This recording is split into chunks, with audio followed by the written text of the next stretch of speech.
ತಾಳಿಕೋಟೆ ವರದಿ. ಅಂಬೇಡ್ಕರ್ ಸೇನೆ ನೇತೃತ್ವದಲ್ಲಿ ತಾಳಿಕೋಟೆಯಲ್ಲಿ ಬೃಹತ್ ಪ್ರತಿಭಟನೆ. ವಿಜಯಪುರ ಜಿಲ್ಲೆಯ ಬಸವನ ಬಾಗೇವಾಡಿ ತಾಲೂಕಿನ ಹಂಗರಗಿ ಕ್ರಾಸ್ ಬಳಿ ನಡೆದ ರವಿಚಂದ್ರ ದೇವಪ್ಪ ಮಾದರ ಇವರ ಬರ್ಬರ ಕೊಲೆ ನಡೆಸಿದ ಆರೋಪಿಗಳನ್ನ ಬಂಧಿಸಿ ಪ್ರಕರಣವನ್ನ ಸಿಬಿಐ ತನಿಖೆಗೆ ವಹಿಸಿಕೊಡುವಂತೆ ಆಗ್ರಹಿಸಿ ಅಂಬೇಡ್ಕರ್ ಸೇನೆ ತಾಲೂಕು ಘಟಕದ ನೇತೃತ್ವದಲ್ಲಿ ವಿವಿಧ ದಲಿತ ಪರ ಸಂಘಟನೆಗಳ ಪದಾಧಿಕಾರಿಗಳು ಸೋಮವಾರ ಪಟ್ಟಣದ ಪ್ರಮುಖ ಬೀದಿಗಳಲ್ಲಿ ಬೃಹತ್ ಪ್ರತಿಭಟನಾ ಮೆರವಣಿಗೆಯನ್ನು ನಡೆಸಿದರು. ಮೆರವಣಿಗೆ ಉದ್ದಕ್ಕೂ ಪ್ರತಿಭಟನಾಕಾರರು ದಲಿತ ಯುವಕನ ಹತ್ಯೆಯ ಘಟನೆಯನ್ನು ಖಂಡಿಸಿ ತೀವ್ರ ಆಕ್ರೋಶವನ್ನು ವ್ಯಕ್ತಪಡಿಸಿದರು. ನಂತರ ತಹಶೀಲ್ದಾರ್ ಕಾರ್ಯಾಲಯದ ಆವರಣಕ್ಕೆ ಮೆರವಣಿಗೆಯು ತಲುಪಿತು. ಅಲ್ಲಿ ಸಮಾಜದ ಮುಖಂಡರಾದ ಎಬಿ ದೊಡ್ಮನಿ, ಬಸವರಾಜ್ ಸಿದ್ದಾಪುರ ಹಾಗೂ ಅಂಬೇಡ್ಕರ್ ಸೇನೆ ಜಿಲ್ಲಾ ಉಪಾಧ್ಯಕ್ಷ ಬಸ್ಸು ಮಾದರ್ ಅವರು ಘಟನೆಯನ್ನು ಖಂಡಿಸಿ ಮಾತನಾಡಿ, ಈ ಅಮಾನವೀಯ ಕೃತ್ಯ ನಡೆದು 1 ವಾರ ಸಮೀಪ ಸುತ್ತಿದ್ದರೂ ಪ್ರಕರಣದ ಪ್ರಮುಖ ಆರೋಪಿಗಳನ್ನು ಬಂಧಿಸುವಲ್ಲಿ ಪೊಲೀಸ್ ಇಲಾಖೆ ವಿಫಲವಾಗಿದೆ. ಆರೋಪಿಗಳು ಆರ್ಥಿಕ ಹಾಗೂ ರಾಜಕೀಯವಾಗಿ ಪ್ರಭಾವಿ ವ್ಯಕ್ತಿಗಳಾಗಿರುವುದರಿಂದ ಅವರನ್ನು ರಕ್ಷಿಸುವ ಕಾರ್ಯ ನಡೆಯುತ್ತಿದೆ. ಆದಷ್ಟು ಬೇಗ ಆ ದುರುಳರನ್ನು ಬಂಧಿಸದೆ ಹೋದಲ್ಲಿ ಇದಕ್ಕಿಂತಲೂ ಹೆಚ್ಚು ಉಗ್ರವಾದ ಹೋರಾಟವನ್ನು ನಡೆಸುತ್ತೇವೆ ಎಂದು ಎಚ್ಚರಿಕೆ ನೀಡಿದರು. ನಂತರ ಉಪ ತಹಶೀಲ್ದಾರ್ ಅನಿಲ್ ಚೌಹಾಣ್ ಇವರ ಮೂಲಕ ಘನವೆತ್ತ ರಾಜ್ಯಪಾಲರಿಗೆ ಮನವಿ ಪತ್ರ ಸಲ್ಲಿಸಿದರು. ಪ್ರತಿಭಟನಾ ಮೆರವಣಿಗೆಯಲ್ಲಿ ಅಂಬೇಡ್ಕರ್ ಸೇನೆ ತಾಳಿಕೋಟೆ ತಾಲೂಕು ಅಧ್ಯಕ್ಷ ಗೋಪಾಲ್ ಕಟ್ಟಿಮನಿ, ಅಂಬೇಡ್ಕರ್ ಧ್ವನಿ ತಾಲೂಕು ಅಧ್ಯಕ್ಷ ರಮೇಶ್ ದೊಡ್ಮನಿ, ಜಾಂಬವ ಯುವ ಸೇನೆ ತಾಲೂಕಾಧ್ಯಕ್ಷ ಕಾಳಪ್ಪ ಮಾದರ, ಕರ್ನಾಟಕ ರಾಜ್ಯ ಆದಿಜಾಂಬವ ಸಂಘದ ದೇವಪ್ಪ ಮಾದರ, ಕರ್ನಾಟಕ ಮಾದಿಗ ದಂಡೋರ ಸಂಘದ ರಮೇಶ್ ಮಾದರ, ದೇವಪ್ಪ ಮಾದರ್ ತುಂಬಗಿ, ನಿವೃತ್ತ ಶಿಕ್ಷಕ ಶೇಖಪ್ಪ ಚಬನೂರು, ಯಮನಪ್ಪ ಕೆಸರಟ್ಟಿ ಹಾಗೂ ವಿವಿಧ ದಲಿತ ಪರ ಸಂಘಟನೆಗಳ ಪದಾಧಿಕಾರಿಗಳು, ಸಮಾಜದ ಗಣ್ಯರು, ಯುವಕರು ಇದ್ದರು. ಸೂಕ್ತ ಪೊಲೀಸ್ ಬಂದೋಬಸ್ತ್. ಪ್ರತಿಭಟನೆ ಹಿನ್ನೆಲೆಯಲ್ಲಿ ಯಾವುದೇ ಅಹಿತಕರ ಘಟನೆ ನಡೆಯದಂತೆ ನೋಡಿಕೊಳ್ಳಲು ಸಿಪಿಐ ಮೊಹಮ್ಮದ್ ಫಸೀಯುದ್ದೀನ್ ಅವರ ನೇತೃತ್ವದಲ್ಲಿ ಸ್ಥಳೀಯ ಠಾಣಾ ಪಿಎಸ್ಐ ಜ್ಯೋತಿ ಖೋತಾ ಅವರು ಸೂಕ್ತ ಬಂದೋಬಸ್ತ್ ಏರ್ಪಡಿಸಿದ್ದರು. ವರದಿ ಕಿಶೋರ್ ಕುಲಕರ್ಣಿ, ಸಮೃದ್ಧ ಕರ್ನಾಟಕ ನ್ಯೂಸ್, ತಾಳಿಕೋಟಿ.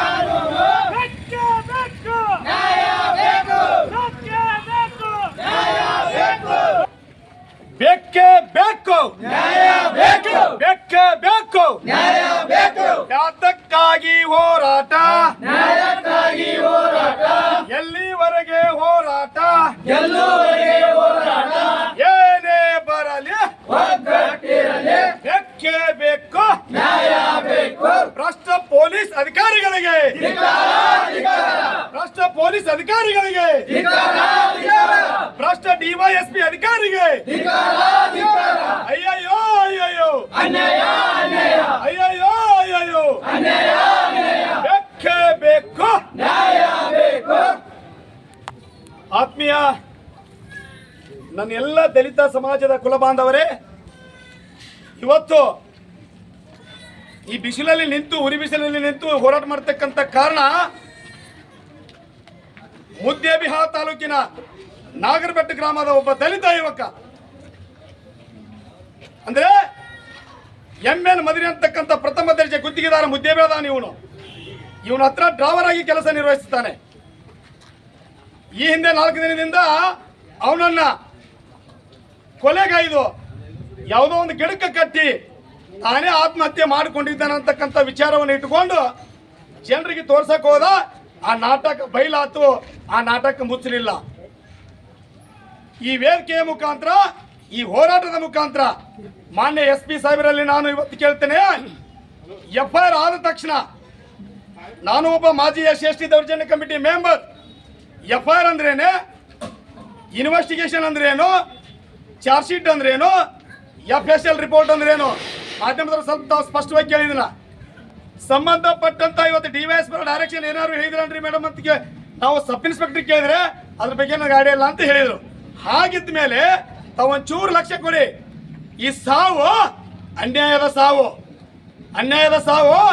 ಮಾನ್ಯ ಡಿವೈಎಸ್ಪಿ ಸಾಹೇಬ್ರೆ, ಈ ಮಾತಂಗಿ ಶಾಪ ನಿನಗೂ ಕೂಡ ತಟ್ಟದಂತಕ್ಕಂಥದನ್ನ ಮರೆಯಬೇಡ. ಬಹಳ ಸ್ಪಷ್ಟವಾಗಿ ಹೇಳ್ತಾ ಇದ್ದೀನಿ ನಾನು, ಈ ಮಾತಂಗಿ ಶಾಪ ತಟ್ಟಲೇಬೇಕು. ಯಾಕಂತ ಕೇಳಿದ್ರ ನಾವು ಯಾವುದೂ ಇವತ್ತ ಅನ್ಯಾಯಯುತ ಕೇಳಕತ್ತಿಲ್ಲ, ನ್ಯಾಯಯುತವಾಗಿದ್ದನ್ನು ಕೇಳಕತ್ತೇವೆ ನಾವು. ಸಮಾಜ ಕಲ್ಯಾಣ ಇಲಾಖೆಯವರು ಬರ್ತಾರೆ, CRCL ದವ್ರು ಬರ್ತಾರೆ. ಅವ್ರ ಕೆಲಸ ಅದು ಮಾಡಬೇಕಾಗಿದ್ದು ಅವ್ರ ಕರ್ತವ್ಯ ಮತ್ತು ಅವ್ರ ಜವಾಬ್ದಾರಿ. ಆದ್ರೆ ನೀನೊಬ್ಬ DYSP ಆಗಿ ಎಷ್ಟು ಮಂದಿ ಆರೋಪಿಗಳನ್ನ ಬಂಧಿಸಿದಿ, ಪ್ರಕರಣ ಯಾವ ಹಂತದಲ್ಲಿದೆ, ಸ್ವಲ್ಪ ಒಂಚೂರು ಆದ್ರೂ ಕೂಡ ಡೈರೆಕ್ಷನ್ ಕೊಡಬೇಕಾಗಿತ್ತು. ಯಾರಿಗೆ? ತಾಳಿಕೋಟೆ ಸಬ್ ಇನ್ಸ್ಪೆಕ್ಟರ್ ಸಾಹೇಬರಿಗೆ. ಆದ್ರೆ ಕೊಡ್ತಕ್ಕಂಥ ಕೆಲಸ ಮಾಡಲಿಲ್ಲ. ನೀನೇನು ಹೇಳಿದಿ ನಾನು ಮನೆಗೆ ಬಂದಾಗ ಅವತ್ತ? ಬಸವರಾಜರೇ, ನೀವೆಲ್ಲ ದಲಿತ ಲೀಡರ್ಗಳಿಗೆ ಕೂತಿದ್ದೀರಾ, ಬರ್ರಿ CBI ಮೇಲೆ ತಲೆ ಕೆಡಿಸ್ಬೇಕು, ನಾವು ಏನು ಉತ್ತರ ಕೊಡ್ತಾನೆ ಕೊಳ್ಳಿ, ನಾನು ಮಾತಾಡ್ತೀನಿ ರೆಡಿ.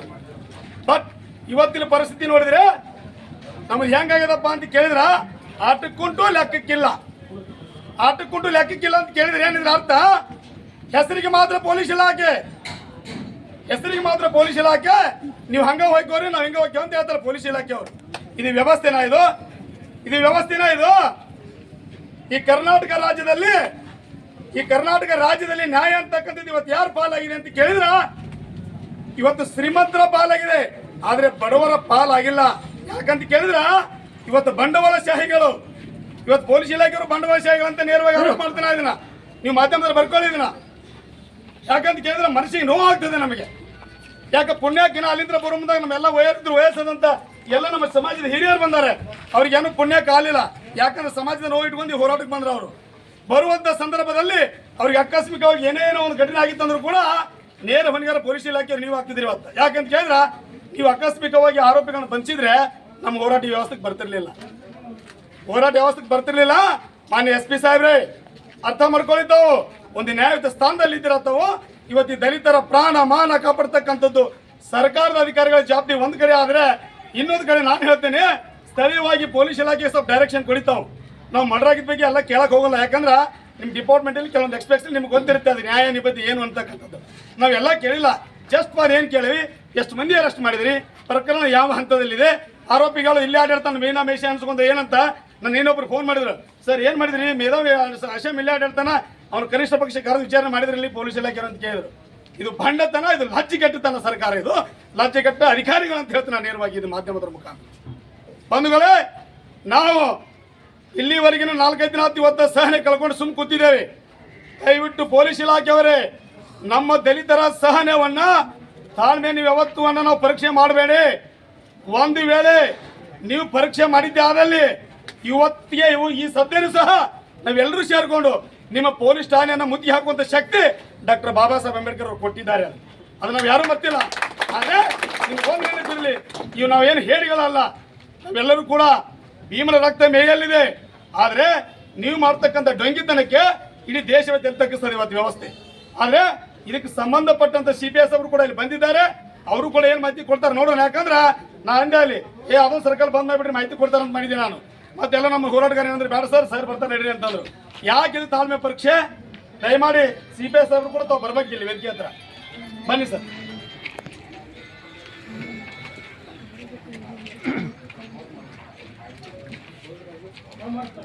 ಸರ್, ಪ್ರಕರಣ ಏನಾಗಿದೆ ನಾವು ಹೇಳೋ ಪ್ರಕಾರ ಮಂಡ್ಯ ದಿನದಲ್ಲಿ ನಾವು ಅಂಬೇಡ್ಕರ್ ಸರ್ಕಾರದಲ್ಲಿ ಸುಮಾರು ಸುದೀರ್ಘವಾಗಿ 3 ಗಂಟೆಗಳ ಕಾಲ ರಸ್ತೆ ರೋಕ ಮಾಡಿದಂಥ ಸಂದರ್ಭದಲ್ಲಿ ತಾವು ಕೂಡ ಏನು ಹೇಳಿದ್ರಿ, ಇಲ್ಲ DYSP ಮಾರ್ಗದರ್ಶನ ಭಾಳ ಅತ್ಯವಶ್ಯ ಅದ, ಅವ್ರು ಏನು ಅಂದಿದ್ದಾರೆ ಎದ್ ಬಿಡ್ರಿ, ಅದೇನು 2 ಡೇಸ್ ಟೈಮ್ ಕೊಟ್ಟಿದ್ದಾರೆ, ಅರೆಸ್ಟ್ ಮಾಡ್ತಾರಂತ ನಾವು ಏನು ಹೇಳಿದ್ರಿ ಸರಿ ಬಿಡ ಅಂತ ಹೇಳಿದೆ. ಅದಾಗಿಯೂ ಕೂಡ ನನ್ನ ಇವತ್ತು ಒಂದು ಹೋರಾಟ ಏನಂತ ಕೇಳಿದ್ರೆ, ಕೇವಲ ನಾವು ಇವತ್ತು ಒದರಾಡಿ ಚೀರಾಟಿ ಮಾಡಿ ಹೋಗೋದಲ್ಲ, ಇವತ್ತು ಮಾಧ್ಯಮದವರು ಕೂಡ ಇವತ್ತು ಇಲ್ಲಿದ್ದಾರೆ. ಆ ಹೋರಾಟದ ಹಾದಿ ಎಲ್ಲಿಗೆ ಬಂತು ಅಂತಕ್ಕಂಥದಕ್ಕಿಂತ ಮುಂಚಿತವಾಗಿ ಆರೋಪಿಗಳ ಪರಿಸ್ಥಿತಿ ಎಲ್ಲಿಗೆ ಬಂದಿದೆ ನನಗಷ್ಟೇ ಮಾಹಿತಿ ಕೊಡಿ. ಎಲ್ಲ ಇಲಾಖೆಗೆ ಮಾಹಿತಿ ಕೊಡಬೇಡಿ. ಯಾಕಂತ ಕೇಳಿದ್ರೆ ಕೆಲವು ಸಸ್ಪೆನ್ಸ್ ಇರುತ್ತೆ, ನಮಗೂ ಗೊತ್ತಿದೆ ಅದು. ಯಾಕಂದ್ರೆ ಇನ್ವೆಸ್ಟಿಗೇಷನ್ ಆಫೀಸರ್ ಏನ್ ಮಾಡ್ತಾರೆ ಅವ್ರಿಗೆ ಗೊತ್ತಿರುತ್ತಾ. ಕನಿಷ್ಠ ಪಕ್ಷ 7 ಮಂದಿ ಆರೋಪಿ ಒಳಗ ಎಷ್ಟು ಮಂದಿ ತಾವು ಬಂಚಿದ್ರಿ, ಇನ್ನುಳಿದಂತ ಆರೋಪಿಗಳು ಎಲ್ಲಿದ್ದಾರೆ, ಏನಾಗಿದೆ ಅಂತಕ್ಕಂಥ ಬಗ್ಗೆ ನಮ್ಗೆ ಕ್ಲಾರಿಫಿಕೇಶನ್ ಕೊಡ್ಬೇಕು. ಎಲ್ರಿಗೂ ನಮಸ್ಕಾರ.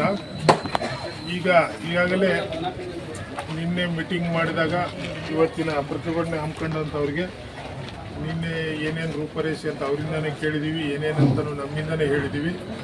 ಈಗ ಬಸವರಾಜ್ ಅವರು ಕೇಳ್ದಂಗೆ ಕೇಸಿನ ಹಂತ ಈಗಾಗಲೇ ಕೇಸು DCRಗೆ ಮೊನ್ನೆನೇ ಟ್ರಾನ್ಸ್ಫರ್ ಆಗಿದೆ. ಅವ್ರನ್ನೇನು ಇಬ್ಬರು ಸೆಕ್ಯೂರ್ ಮಾಡಿದ್ರು, ಅವರು ವಿಚಾರಣೆಯಲ್ಲಿ ಇಟ್ಕೊಂಡಿದ್ದಾರೆ. ಅವರು ಅಲ್ಲಿಗೆ DCRಗೆ ಟ್ರಾನ್ಸ್ಫರ್ ಆಗಿದೆ. ಯಾಕಂದರೆ ಈಗ ಇತ್ತೀಚೆಗೆ ಕಳೆದ ವರ್ಷದಿಂದ ಎಲ್ಲ ಪ್ರಕರಣಗಳು DCR ನಾಗರಿಕ ಹಕ್ಕುಜಾರಿ ನಿರ್ದೇಶನಾಲಯದಲ್ಲೇ ತನಿಖೆ ಆಗಬೇಕು ಅಂತ ಸರ್ಕಾರ ಆದೇಶ ಆಗಿದ್ದರಿಂದ ಎಲ್ಲ ಜಿಲ್ಲೆಯಲ್ಲಿಯೂ ಸಹ DSP ಮಟ್ಟದ ನಾಗರಿಕ ಹಕ್ಕುಗಳ ನಿರ್ದೇಶಾಲಯದ ಒಂದು ಘಟಕ ಮಾಡಿ ಅಲ್ಲಿನೇ ಈ ರೀತಿ ಯಾವ ಅಟ್ರಾಸಿಟಿ ಕೇಸ್ ಅದ್ರ ಜೊತೆ ಕ್ಲಬ್ ವಿತ್ ಅಟ್ರಾಸಿಟಿ ಇರ್ತವೆ ಆ ಎಲ್ಲ ಪ್ರಕರಣಗಳ ತನಿಖೆಯನ್ನು ಅಲ್ಲಿ ಕನಿಷ್ಠ DSP ಮಟ್ಟದ ಅಧಿಕಾರಿ ಇರ್ತಾರೆ, ಅವರೇ ಮಾಡಬೇಕನ್ನೋ ದೃಷ್ಟಿಯಿಂದ ಕಾನೂನು ಇರೋದ್ರಿಂದ ಅದನ್ನು ಮೊನ್ನೆನೇ DCRE ಜಿಲ್ಲಾ ನಾಗರಿಕ ಹಕ್ಕುಗಳ ನಿರ್ದೇಶಕ ವರ್ಗಾವಣೆಯಾಗಿದೆ. ಅದರ ಇದು ತನಿಖೆ ಅಂತ ತಗೊಂಡು ಸಂಬಂಧಪಟ್ಟ DCREಯ DSP ಸಾಹೇಬರು ಮತ್ತು ಅವ್ರ ಸ್ಟಾಫು ಮತ್ತು SP ಸಾಹೇಬರು ಮೊನ್ನೆ ಬಂದು ನೊಂದವರ ಅಂದರೆ ರವಿಚಂದ್ರ ಅವರ ಮನೆಗೆ ಭೇಟಿ ಕೊಟ್ಟು ಅದರ ಏನೇನು ಆಗುವುಗಳ ಬಗ್ಗೆ ಮಾಹಿತಿ ತಗೊಂಡು ಚುರುಕಾಗಿ ಅವರು ಪ್ರಾರಂಭ ಮಾಡಿದ್ದಾರೆ. ಇವತ್ತು ಬೆಳಗ್ಗೆನೂ ಹೇಳಿದಾಗ ಪ್ರಾಮಾಣಿಕವಾಗಿ ಮಾಡ್ತಾ ಇದ್ವಿ, ನಾವು ಇದನ್ನ ಯಾವ ಕಾರಣಕ್ಕೂ ಇಲ್ಲಿ ಮುಲಾಜಿ ಇಲ್ಲ, ಇದು ಮಾಡ್ತೀವಿ ಅಂತ ಹೇಳಿದ್ದಾರೆ. ಹಾಗಾಗಿ ಈ ಮಾಹಿತಿ ನನಗೆ ಬಂದಿದ್ದನ್ನು ನೀವೇ ನನಗೆ ತಿಳಿಸ್ತಾ ಇದ್ದೀನಿ. ಈಗೇನಿದ್ರು DCRE ಅವರೇ ನಮ್ಮ SP ಸಾಹೇಬರು ಅತಿ ಹೆಚ್ಚಿನ ಮುತುವರ್ಜಿ ವಹಿಸಿ ಅದನ್ನು ಪ್ರಾಮಾಣಿಕವಾಗಿ ಬೆಳಗ್ಗೆ ಮಾತಾಡ್ದಾಗ ಹೇಳಿದರು, ಪ್ರಾಮಾಣಿಕವಾಗಿ ನಾವು ಏನೇನಿದೆ ನಮ್ಮದೇನು ನಮ್ಮಿಂದ ಲೋಕಲ್ ಪೊಲೀಸ್ ಅಂದರೆ ಇಲ್ಲಿ ಬಸವನ ಬಾಗೇವಾಡಿದು ಏನೇನಿತ್ತು ಅದನ್ನೆಲ್ಲ ಮಾಡಲಿಕ್ಕೂ ನಾನು ಸೂಚನೆ ಕೊಟ್ಟಿದ್ದೀನಿ. ಏನಿದ್ರು ತನಿಖೆಗೆ ಅವ್ರು ಮಾಡ್ತಾ ಇದ್ದಾರೆ, ಅದಕ್ಕೆ ನಮ್ಮೆಲ್ಲ ಸಹಕಾರ ಇದೆ. ಅತಿ ಪ್ರಾಮಾಣಿಕತೆ ಮಾಡಿ ನೊಂದವರಿಗೆ ನ್ಯಾಯ ಕೊಡಿಸೋ ನಿಟ್ಟಿನಲ್ಲಿ ನಾಳೆ ಹೇಳಿದ್ದೀನಿ. ಆನಂತರ ನಾಳೆ ಅವರು ನೊಂದವರ ಮನೆಗೆ ನಾಳೆ ಭೇಟಿ ಕೊಡ್ತಾ ಇದ್ದಾರೆ. ತಾವು ಯಾರಾದರೂ ಮುಖಂಡರು ಬಂದು ನಿಮ್ಮ ಏನೋ ಉಳಿದೇನಿದೆ ಸಾಹೇಬ್ರ ಮೂಲಕ ನೀವು ತಿಳ್ಕೊಬೋದು. ಹಾಗಾಗಿ ಅಷ್ಟು ಹೇಳ್ತಾ ನಿನ್ನೆ ನೀವು ತಾವೆಲ್ಲ ಏನು ಬಂದು ಶಾಂತಿಯುತವಾಗಿ ಆಚರಣೆ ಇದು ಮಾಡ್ತೀವಿ, ಪ್ರತಿಭಟನೆ ಮಾಡಿ ತಾಲೂಕು ದಂಡಾಧಿಕಾರಿಗೆ ನಾವು ಮನವಿ ಪತ್ರ ಕೊಡ್ತೀವಿ ಅಂತ ನಿನ್ನೆಲ್ಲ ಹೇಳಿದ್ರಿ. ಅದೇ ರೀತಿ ಶಾಂತಿಯುತವಾಗಿ ಇಲ್ಲಿವರೆಗೆ ಬಂದಿದ್ದೀರಿ. ಇನ್ನು ಇಲ್ಲಿಗೆ ಮನವಿ ಪತ್ರ ಕೊಟ್ಟು ತಾವು ಮುಕ್ತಾಯ ಮಾಡಿ ಅಂತ ನಿಮ್ಮಲ್ಲಿ ಮತ್ತೊಮ್ಮೆ ಹಿಂಸವಾಗಿ ಕೊಲೆ ಮಾಡಿದಂಥ ಘಟನೆಯನ್ನ ಖಂಡಿಸುತ್ತಾ ಇವತ್ತು ಈ ತಾಲೂಕಾ ಸಂಘಟನೆಗೆ ನಾನು ಮೊದಲ ಅಭಿನಂದನೆ ಹೇಳ್ತಾ ಇದ್ದೀನಿ. ಯಾಕಂತಂದ್ರೆ ಇವತ್ತು ನಾವು ಈ ಭಾರತ ದೇಶದಲ್ಲಿ ಸಂವಿಧಾನ ಜಾರಿಗೆ ಬಂದು 76 ವರ್ಷ ಆದರೂ ಕೂಡ ಇನ್ನುವರೆಗೆ ಈ ದೇಶದಲ್ಲಿ ಈ ಶೋಷಿತ ವರ್ಗದವರಿಗೆ ಇವತ್ತು ಅನ್ಯಾಯ ದೌರ್ಜನ್ಯ ಏನಿಂತ ಘಟನೆಗಳನ್ನು ಕೊಲೆ ಮಾಡುವುದರ ಮೂಲಕ ಈ ಶೋಷಿತ ಸಮಾಜವನ್ನ ಇವತ್ತ ಏನು ಈ ಭಾರತ ದೇಶದಲ್ಲಿ ಡಾಕ್ಟರ್ ಬಾಬಾ ಸಾಹೇಬ್ ಅಂಬೇಡ್ಕರ್ ಅವರು ಕೊಟ್ಟಂತ ಸಂವಿಧಾನದ ಒಂದು ಅಡಿಯಲ್ಲಿ ಕರ್ತವ್ಯ ನಿರ್ವಹಿಸುವಂತ ಎಲ್ಲ ಅಧಿಕಾರಿಗಳು ಇವತ್ತು ನಿರ್ಲಕ್ಷ್ಯ ಮಾಡ್ತಿದ್ದಾರೆ. ಯಾಕಂತಂದ್ರ ಈ ಭಾರತ ದೇಶದಲ್ಲಿ ಡಾಕ್ಟರ್ ಬಾಬಾ ಸಾಹೇಬ್ ಅಂಬೇಡ್ಕರ್ ಅವರು ಹೇಳಿದಂತೆ ನಾನು ಕೊಟ್ಟಂತ ಸಂವಿಧಾನದ ಅಡಿಯ ಮೇಲೆ ಇವತ್ತು ಈ ಭಾರತ ದೇಶ ನಡೀತಾ ಇದ್ದರೆ ಈ ದೇಶದಲ್ಲಿ ಯಾವುದೇ ಅಶಾಂತಿ ಒಂದು ಉಂಟಾಗಲು ಸಾಧ್ಯ ಇಲ್ಲ ಅಂತೇಳಿ ಬಾಬಾ ಸಾಹೇಬ್ ಅಂಬೇಡ್ಕರ್ ಅವರು ಅಂದೇ ಹೇಳಿದ್ದಾರೆ. ಆದರೆ ಇಂದು ನಡೀತಕ್ಕಂಥ ಒಂದು ವ್ಯವಸ್ಥೆ ನೋಡಿದರ ಇವತ್ತು ಏನು ಕೇವಲ ಈ ಯುವಕನ ಕೊಲೆ ಅಷ್ಟೇ ಅಲ್ಲ, ಇವತ್ತು ಭಾರತ ದೇಶದಲ್ಲಿ ಮತ್ತು ರಾಜ್ಯದಲ್ಲಿ ಇವತ್ತು ಈ ದೇಶದಲ್ಲಿ ನಡೀತಕ್ಕಂಥ ಅನ್ಯಾಯ ಅತ್ಯಾಚಾರ ಕೊಲೆ ದೌರ್ಜನ್ಯಗಳನ್ನು ಇವತ್ತು ನಾವು ಪ್ರತಿ ನಿಮಿಷಕ್ಕೊಂದು ಕೂಡ ನಾವು ಇವತ್ತು ಈ ರೀತಿ ಆಗ್ತಕ್ಕಂಥ ದೌರ್ಜನ್ಯಗಳನ್ನ ನೋಡ್ತಾ ಇದ್ದೀವಿ. ಇವತ್ತು ಏನು ಮುದ್ದೇಬೇಳ ತಾಲೂಕಿನ ಒಂದು ನಾಗರಬೆಟ್ಟ ಗ್ರಾಮದ ಯುವಕನನ್ನು ಬರ್ಬರವಾಗಿ ಕೊಲೆ ಮಾಡತಕ್ಕಂಥ ಒಂದು ಸಂದರ್ಭದಲ್ಲಿ ಬಹಳ ಬಡತನದಲ್ಲಿರ್ತಕ್ಕಂಥ ಒಬ್ಬ ಯುವಕ ಏನು FIR ಅಲ್ಲಿ ಕಾಣ್ತಕ್ಕಂಥ 14 ಜನ ಆರೋಪಿಗಳು ಅಲ್ಲಿರ್ತಕ್ಕಂಥ ಏನು ಎಲ್ಲ ಆರೋಪಿಗಳು ಒಂದು ಯುವಕನ ಒಂದು ಮರ್ಮಾಂಗವನ್ನ ಕತ್ತರಿಸಿ ಏನು ಒಂದು ಕಾನೂನಿನ ಒಂದು ದಾರಿಯನ್ನು ತಪ್ಪಿಸುವ ಒಂದು ಉದ್ದೇಶದಿಂದ ಆ ಯುವಕನ ಒಂದು ಏನು ತಾನೇ ಸಂತೋಷವಾಗಿ ತಾನೇ ಒಂದು ಉರುಳನ್ನು ಹಾಕೊಂಡಿದ್ದಾನೆ ಎಂಬ ಒಂದು ರೀತಿಯಲ್ಲಿ ಕಾನೂನಿಗೆ ದಾರಿ ತಪ್ಪಿಸುವಂತ ವ್ಯವಸ್ಥೆಯನ್ನ ಅಲ್ಲಿ ಹೊಡೆದು ಅವನು ಕೊಲೆ ಮಾಡಿ ಅವನ ಒಂದು ಗಿಡಕ್ಕೆ ಒಂದು ಹಗ್ಗದಿಂದ 3 ಸುತ್ತ ಹಾಕಿ ಒಂದು ಉರುಳು ಹಾಕುವಂತ ವ್ಯವಸ್ಥೆ ಇವತ್ತ ಕಾನೂನಿನ ದಾರಿ ತಪ್ಪಿಸುವಂತ ವ್ಯವಸ್ಥೆ ಇವತ್ತ ಮಾಡಿದಂತ ಆರೋಪಿಗಳಿಗೆ ನಾವು ಕೂಡ ಇವತ್ತ ಏನು ಶೀಘ್ರವಾಗಿ ಬಂಧಿಸಬೇಕಂತೇಳಿ ನಾವು ಕಳೆದ ಒಂದು 3-4 ದಿನದಿಂದ ಅವತ್ತೇ ಮುದ್ದೇಬೇಳದ ಅಂಬೇಡ್ಕರ್ ಸರ್ಕಲ್ದಲ್ಲಿ ನಾವು ಸಭೆ ಇಟ್ಟುಕೊಂಡು ದೊಡ್ಡ ಒಂದು ಪ್ರತಿಭಟನೆ ಮಾಡೋದ್ರ ಮೂಲಕ ನಾವು ಏನು DYSP ಗಳಿಗೆ ಮತ್ತು SP ಗಳಿಗೆ ಒಂದು ದೊಡ್ಡ ಪ್ರಮಾಣದ ಒಂದು ಪ್ರತಿಭಟನೆ ಮಾಡಿದ್ದೀವಿ. ಆ ಅಂಗವಾಗಿ ಇವತ್ತ ಕೇವಲ ಒಂದು ತಾಳಿಕೋಟೆ ಒಂದು ಪಟ್ಟಣದ ತಾಲೂಕಿನಲ್ಲ ಇಡೀ ರಾಜ್ಯದಂತ ಈ ರೀತಿ ಒಂದು ಆದಂತ ಘಟನೆಯನ್ನು ಕಡಿಸುವುದರ ಮೂಲಕ ಒಂದು ನಾಗರಿಕ ಸಮಾಜಕ್ಕೆ ಯಾವ ರೀತಿ ಸಂದೇಶ ಕೊಡಬೇಕು ಅನ್ನೋದು ಇವತ್ತ ಎಲ್ಲ ಇಲಾಖೆಗಳು ಎಲ್ಲ ಅಧಿಕಾರಿಗಳು ತಿಳ್ಕೋಬೇಕಾಗಿದೆ. ಯಾಕಂತಂದ್ರೆ ಆ ಕೊಲೆ ಮಾಡಿದಂತ ಎಲ್ಲ ಆರೋಪಿಗಳು ಇವತ್ತು ಅಲ್ಲಿ ಏನು ಮಾಡಿರೋದಂತ ಒಂದು ಜಾಗದಲ್ಲಿ ಇದ್ರೂ ಕೂಡ ಇವತ್ತು ಅದಕ್ಕೆ ಸಂಬಂಧಪಟ್ಟಂತ ಇಲಾಖೆಗಳು ಅರೆಸ್ಟ್ ಮಾಡದೆ ಇವತ್ತ ಏನು ಮೀನಿಮೇಷ ಹೇಳ್ತಾ ಇದ್ದಾರೆ. ಯಾಕಂದ್ರೆ ಆ ವ್ಯಕ್ತಿ ಒಬ್ಬ ಮರ್ಡರ್ ಮಾಡಿಸಿದಂತ ಒಬ್ಬ ವ್ಯಕ್ತಿ ಮತ್ತು ರಾಜಕೀಯ ಒಬ್ಬ ಕುಂಬಾಕಿನಿಂದ ಏನು ಒಬ್ಬ ಪ್ರಭಾವಿಯಾಗಿರ್ತಕ್ಕಂಥ ಒಬ್ಬ ರಾಜಕೀಯ ಒಂದು ಏನು ಕೈಗೊಂಬೆಯಾಗಿರ್ತಕ್ಕಂಥ ಎಲ್ಲ ಇಲಾಖೆಗಳು ಕೂಡ ಇವತ್ತ ಏನು ಶೋಷಿತ ವರ್ಗದ ಒಂದು ಏನು ಮರ್ಡರ್ ಆಗಿದೆ ಅಂತ ಕೂಡ ಇನ್ನುವರೆಗೆ ಅರೆಸ್ಟ್ ಮಾಡಕ್ಕೆ ಇರಲಿಲ್ಲ. ಅವ್ರ ಆಯ್ಕೆ ಉತ್ತರ ಕೊಟ್ಟರೆ ನಮ್ಗೆ ಅವತ್ತ ಇಲ್ಲ ನಾವು ಇಬ್ಬರನ್ನ ಅರೆಸ್ಟ್ ಮಾಡ್ತೀವಿ ಅಂತ ಹೇಳ್ತಾರ. ಆದರೆ ನೀವು ಇಬ್ಬರು ಅರೆಸ್ಟ್ ಮಾಡ್ತಕ್ಕಂಥ ಅದು ಅಲ್ಲ, ಏನಲ್ಲಿ ಇರ್ತಕ್ಕಂಥ ನೀವು FIR ಅಲ್ಲಿ ಎಲ್ಲರನ್ನ ಕಳಿಸಿರಲ್ಲ, ಅವ್ರೆಲ್ಲರನ್ನ ಅರೆಸ್ಟ್ ಮಾಡಬೇಕು. ಇವತ್ತು ಇರ್ತಕ್ಕಂಥ ಸಂದರ್ಭದಲ್ಲಿ ಇವತ್ತು ಏನು ಒಂದು ಈ ಶೋಷಿತ ಸಮಾಜಕ್ಕೆ ಒಂದು ಸಂವಿಧಾನಬದ್ಧವಾಗಿ ಒಂದು ಇಲಾಖೆ ಇದೆ, ಸಮಾಜ ಕಲ್ಯಾಣ ಇಲಾಖೆ. ಆ ಇಲಾಖೆ ಎಲ್ಲಿ ಐತೆ ಅನ್ನೋದು ಇನ್ನುವರೆಗೆ ಗೊತ್ತಿಲ್ಲ. ನಾವು ಅಲ್ಲೆಲ್ಲ ಪ್ರತಿಭಟನೆ ಮಾಡಿಂದ ಎಲ್ಲರೂ ಆ ಶವ ಸಂಸ್ಕಾರ ಮಾಡಿಂದ ಆ ಸೋಷಿಯಲ್ ವೆಲ್ಫೇರ್ ಆಫೀಸ್ನವ್ರು ಏನ್ ಮಾಡ್ತಾರೆ, ಅವ್ರ ಮನೆಗೆ ಬರ್ತಾರೆ, ಎಲ್ಲ ಮಾಡ್ತಾರೆ. ಅದಕ್ಕಿಂತ ಪೂರ್ವದಲ್ಲೇ ಬಂದು ಸ್ವಾತಂತ್ರ್ಯ ಹೇಳ್ತಕ್ಕಂಥ ಕರ್ತವ್ಯ ಯಾರ್ದು? ಈ ದೇಶದಲ್ಲಿ ಇರ್ತಕ್ಕಂಥ ಕರ್ತವ್ಯ ಇವತ್ತು ನಾಗರಿಕ ಸಮಾಜದಲ್ಲಿ ತಲೆ ತಗ್ಗಿಸುವಂತ ಕೆಲಸವನ್ನ ಮಾಡಿದಂತ ಈ ಏನಿಲ್ಲ ಇಷ್ಟು ಆರೋಪಿಗಳನ್ನು ಇವತ್ತು ಗೂಢರಾಗಿ ಬಂಧಿಸಬೇಕಾಗ್ತದೆ.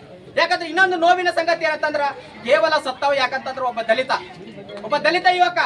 ಆದ್ರೆ ಇವತ್ತು MP MLAಗಳು ಸಚಿವರುಗಳು ಅದಾರ. ಇವತ್ತು ಯಾರಾದ್ರೂ ಒಬ್ಬ ದೊಡ್ಡ ವ್ಯಕ್ತಿಗಳ ಮನ್ಯಾಗ ಅವ್ರ ಮನ್ಯಾಗ ಏನಾದ್ರೂ ಒಂದು ಮಗುವಿನ ಬರ್ತಡೇ ಐತೆ ಅಂತಂದ್ರೆ ಅಲ್ಲಿ ಓಡಿ ಹೋಗ್ತಾರ. ಅವ್ರಿಗೆ ನಾನು ಈ ವೇದಿಕೆ ಮೂಲಕ ನಾನು ಧಿಕ್ಕಾರ ಹಾಕ್ತೀನಿ ಅವ್ರಿಗೆ ಎಲ್ಲರಿಗೂ ನಾನು. ಯಾಕಂತಂದ್ರೆ ಒಂದು ಸಣ್ಣ ಮಗು ಅಲ್ಲಿ ಎಲ್ಲ ಅವ್ರ ದೊಡ್ಡವ್ರ ಮನ್ಯಾಗ ಏನೋ ಒಂದು ಬರ್ತಡೇ ಐತೆ ಅಂತಂದ್ರೆ ಅಲ್ಲಿ ಹೋಗಿ ಅವ್ರಿಗೆ ಇದು ಮಾಡಕ್ ಬರ್ತಾರೆ.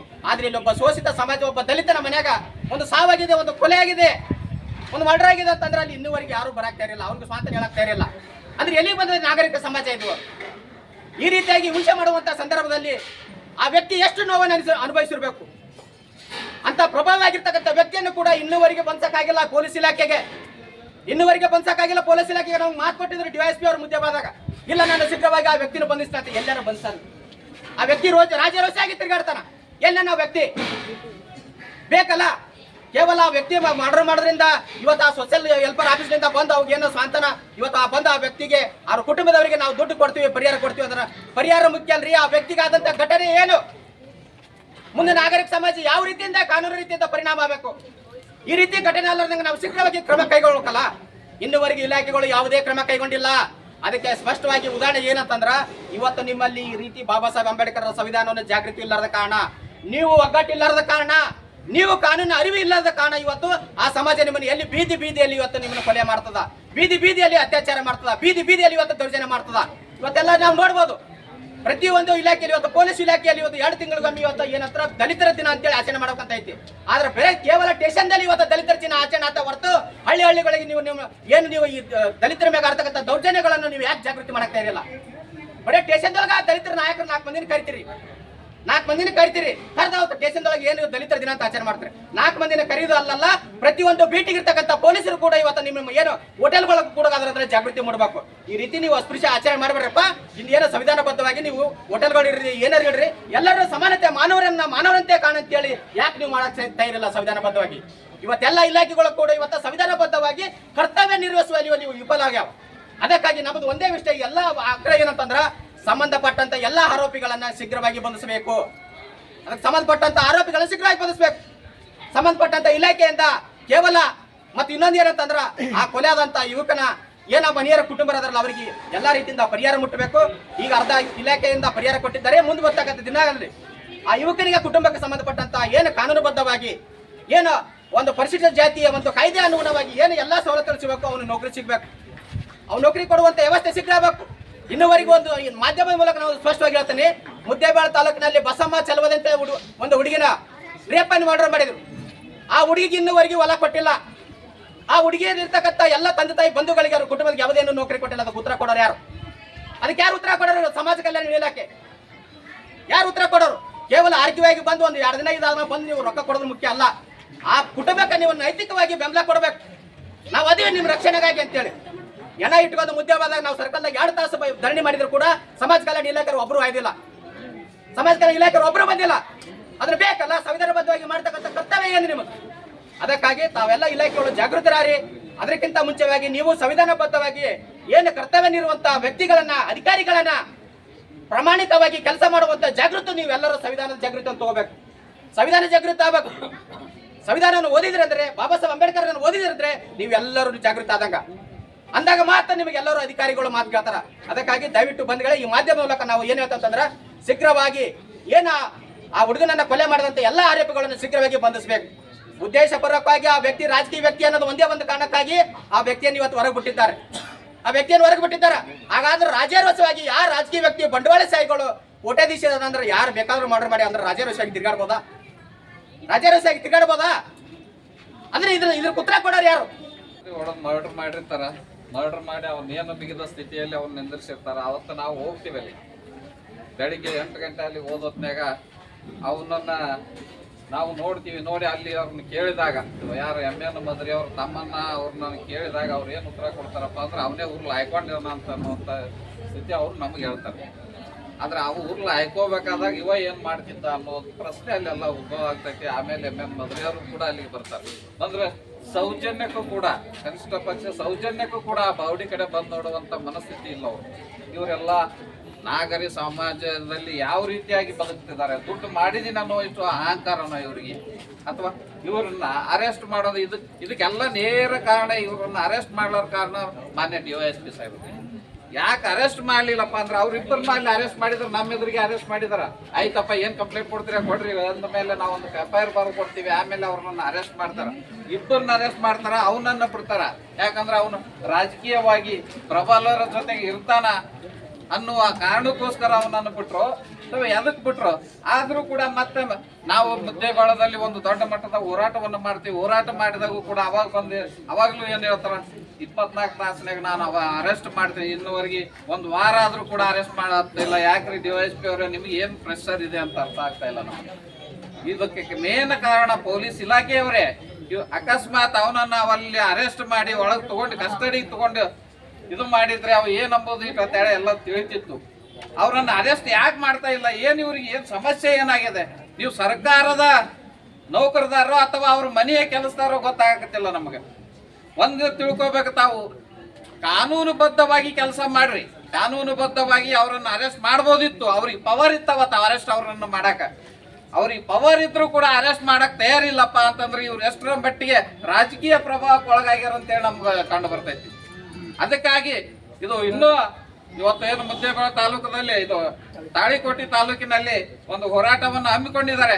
ಇನ್ನು ಇದೇ ಒಂದೇ ಹೋರಾಟ ಅಲ್ಲ, ಇಡೀ ನಮ್ಮ ಜಿಲ್ಲೆಯಾದ್ಯಂತ ಎಲ್ಲಾ ತಾಲೂಕುಗಳಿಂದ ಜನ ಸೇರಿಸಿ ಮುಂದ ಮಾನ್ಯ DYSP ಸಸ್ಪೆಂಡ್ ಆಗುವವರೆಗೂ ಕೂಡ ಹೋರಾಟವನ್ನ ನಾವೇನು ತಕ್ಕೊಳ್ಳೋದಿಲ್ಲ. ಆ ರೀತಿಯಾದ ಒಂದು ಹೋರಾಟವನ್ನ ರೂಪಿಸಬೇಕಾಗ್ತದೆ. ದಯವಿಟ್ಟು ಈ ಇಮಿಡಿಯೇಟ್ ಆಗಿ ಅವರನ್ನ ಬಂಧಿಸಿ, ಈ ಸಮಾಜದಲ್ಲಿ ಕಾನೂನು ಇದೆಯಪ್ಪ, ಕಾನೂನನ್ನ ಪಾಲಿಸ್ತಾರನ್ನುವಂತದನ್ನ ಈ ಸಮಾಜಕ್ಕೆ ತಾವು ತೋರಿಸ್ಬೇಕಾಗಿದೆ. ಇನ್ನುವರೆಗೂ ಕೂಡ ಅರೆಸ್ಟ್ ಮಾಡಿಲ್ಲಪ್ಪ ಅಂತಂದ್ರೆ ಇವರು ಯಾವ ರೀತಿಯಾಗಿ ಇವರು ತಮ್ಮ ಕೆಲಸವನ್ನ ಮಾಡ್ತಿದಾರ ಅನ್ನೋದು ನಮಗೆ ಕಂಡು ಬರ್ತೈತಿ.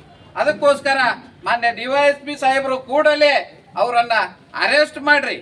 ಇನ್ನುವರೆಗೆ ಒಂದು ವಾರ ಕಳೆದ್ರು ಕೂಡ ಅರೆಸ್ಟ್ ಮಾಡಾಕತ್ತಿಲ್ಲಪ್ಪ ಅಂತಂದ್ರೆ ಇದು ಎಂತ ಮನಸ್ಥಿತಿ ಆಗಿರ್ಬೋದು, ಅಥವಾ ಇವ್ರಿಗೆ ಯಾವ ರೀತಿಯಾದ ಒಂದು ಪ್ರೆಷರ್ ಬಂದಿರ್ಬೋದು ಅನ್ನೋದು. ನಾವು ಇಂಥ ಪ್ರೆಷರ್ಗಳಿಗೆ ತಾವು ಕೂಡ ಮನ್ನಣೆಯನ್ನ ಕೊಟ್ಟಾಗ ನಮ್ಮ ದಲಿತ ಸಮಾಜ, ದಲಿತ ಯುವಕರ ಮರ್ಡ್ರು ಮತ್ತು ದಲಿತದಲ್ಲಿ ಆಗುವಂತ ಅತ್ಯಾಚಾರ ಅನಾಚಾರಗಳಿಗೆ ಒನೆ ದಲಿತರ ಮಾನ ಪ್ರಾಣ ಹಕ್ಕುಗಳನ್ನ ಕಾಪಾಡುವಂತ ಇಲಾಖೆನೇ ಕುಂತು ಇನ್ನುವರೆಗೆ ಅರೆಸ್ಟ್ ಮಾಡ್ತಾ ಇಲ್ಲಪ್ಪ ಅಂತಂದ್ರ ಈ ಇಲಾಖೆ ವಿರುದ್ಧನೇ ನಾವು ಇನ್ನೂ ದೊಡ್ಡ ಮಟ್ಟದ ಹೋರಾಟವನ್ನ ನಾವು ರೂಪಿಸ್ತೀವಿ. ಇನ್ನು ಮುದ್ದೇಬಾಳಿಂದ DYSP ಆಫೀಸ್ವರೆಗೆ ಹೋರಾಟ ನಾವು ಪ್ರಾರಂಭ ಮಾಡ್ತೀವಿ.